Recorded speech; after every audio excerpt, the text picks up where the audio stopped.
Welcome to this course on data structures and algorithms. Today we shall be discussing implementation of queues using arrays. You will recall that last time we discussed the basic nature of queues.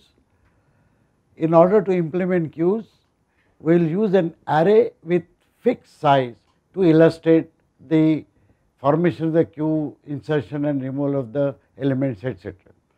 The definition is very simple. We define an array char A with max size as 3 just for the purpose of illustration, and we have a variable called int size. We define the queue structure like this. Recall that we need to implement the following functions: initialization of the queue, then two functions to check the status empty or full, a function to inspect the front which is similar to top, and insertion of an element in the queue. Please note that insertion has to happen logically at the rear of the queue.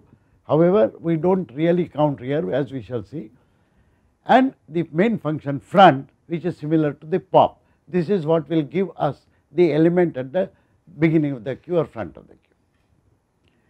So let us look at these functions. The structure definition, which we have already seen, this defines the queue.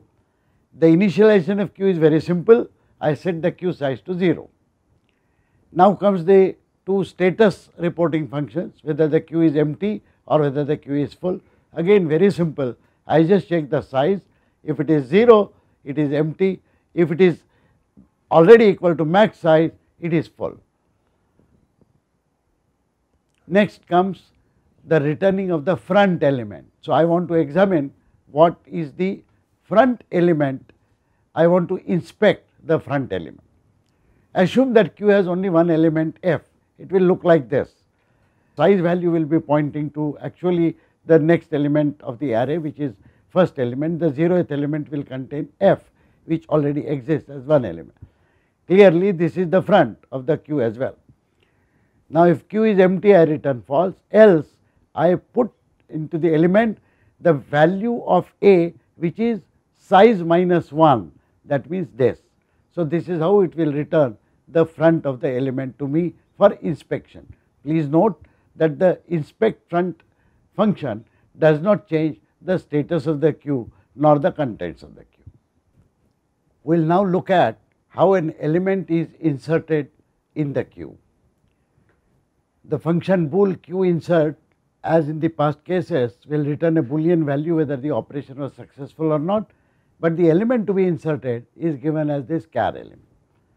Now assume, for the purpose of this discussion, that R and F are already present in the queue, as shown here. R and F are already present in the queue. I need to insert a new element Y. Notice that Y must logically be at the end of the queue, and therefore the element at the front, which is presumed to be F, shall always remain at the front. Currently, the queue contains only two elements, R and F. Now we, as usual, examine whether the queue is full. If it is full, we return false, we cannot insert, but otherwise, notice what we do. We push all the existing elements in the queue further up, so that F, which was here, we would like it to come here, R, which was here, we would like to come here. And this is what this iteration for int I equal to queue size to I minus minus will do. That means now F will come here, R will come here. This is the position where we want to insert the new element that we are given Y. So notice all that we simply do is at 0th position of this array, we insert the new element and increment the size by 1, because the total number of elements has increased by 1. So it is again a very simple operation. Just remember what we are doing. We are pushing all the existing elements of the queue so that F remains at the front, and the 0th position, which is so vacated now, will be used to insert the new element. Very simple. How do we remove the front element from the queue? The queue front operation is actually same as stack pop operation. So here, if the queue is empty, of course nothing is done, but if queue is not empty, all that I do is I reduce the size of the operational array by 1 by putting size minus minus, and the element which is at the front, which is pointed to originally by size, is now returned as the element. So, very simple operation. Now, the effective size of the array is reduced to only 2 and f has been returned back. We can now write our main program. You will notice a great similarity between this main program and the main program that we wrote to illustrate the implementation of stacks.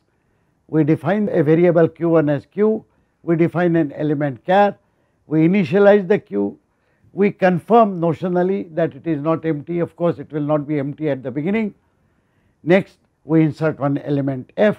Notice how it is inserted. I put f to element, call this q insert and print a message saying that it has been inserted properly. Of course, if the array is already full, I will get an error, which will not happen in this case. In exactly similar fashion, I can insert 2 more elements, say r and y. After having inserted f, r and y, because I have assumed the maximum size of my array to be 3, there is strictly no place anymore for any new element in the queue. Therefore, if I try to insert one more element x using exactly the same code, this time I will get an error, sorry, cannot insert because queue is full. Let us look at the ability to access the front element.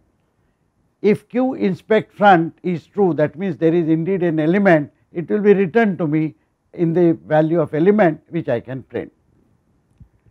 Next, we consider removing all elements from the queue. Please note that they must occur in the same order, that means all removal will be from the front. This way there is no difference between the stack and queue, because all elements are removed from the top in stack and all elements are removed from the front in queue. We have already written the function equivalent of pop, which is queue front. We will simply execute that function multiple times. Here again I have used an artificial iteration which runs 10 times. We know that in this example our maximum size is only 3. So, after getting 3 elements out of the queue, we will suddenly hit upon an error because queue is empty and I cannot remove any further. Like last time, the output of this program will be exactly like this. Queue is empty as expected at the beginning, then the elements are inserted one after another, then I will get an error saying I cannot insert any new element, and finally when I examine the front element and subsequently I remove all the elements from the front in that order f, r and y. This was a very simple and straightforward implementation. Next session we will discuss the implementation of queues using linked list. Thank you.